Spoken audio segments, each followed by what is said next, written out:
Yeah. My point being is that you probably have a decent enough understanding of like what position is good and what position is bad. So when these kind of plays happen in a game, and you're like, like why did this feel so bad? And you go back, look at it, think about it, come up with something. You got what I'm saying? Yeah, because I mean, in hindsight, when I looked at this fight the first time, I thought, if I go to that other high ground in the first place, I just get domed by the Hanzo, and then that's what I have in my head. But could you not get domed by Hanzo here too? Yeah, I mean... Could you not get domed Hanzo here? It's much less likely. How so? Because it's further range. But how much damage are you doing along the lines, right? Like, here's the thing.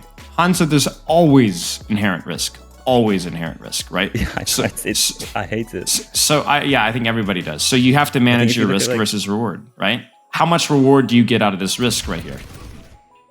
Pretty good, right? Mm-hmm. Pretty good risk. Pretty good reward, excuse me. How much reward do you get from this risk? It's pretty decent, I think. It's decent, right? It's decent. So stop trying to think about like, I need to remove the risk entirely before I think a play is decent. That's a lazy bronze mercy mindset, right? Okay. Instead, you need to ask yourself, am I taking disproportionate amount of risk for too low of a reward? And I think right here, this is the best position that you can have, not because it's the safest, because the safest position is over here.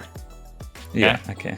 But so instead, think about, am I getting enough reward for the risk? That's why things like cover are so important, because cover is a free way to cut down on your risk with not compromising your reward at all, right? I question this rotation because obviously you're doing nothing in the middle of the fight, but because it reduces your reward by an unbelievable margin, and you still could get shot by Hanzo here. I mean, look at that. You'd have to rotate away, right? So, and versus characters like Hanzo, there just is no removal of reward. And in fact, most characters, there are no removal of reward. You could always die to a Kyrie headshot, right? For the most part, think for your positioning, risk versus reward ratio. In fact, sometimes riskier plays are better because the risk is high, but the reward is so unbelievably high, it's worth it. Think about like in real life, if you could take all of your life savings, right?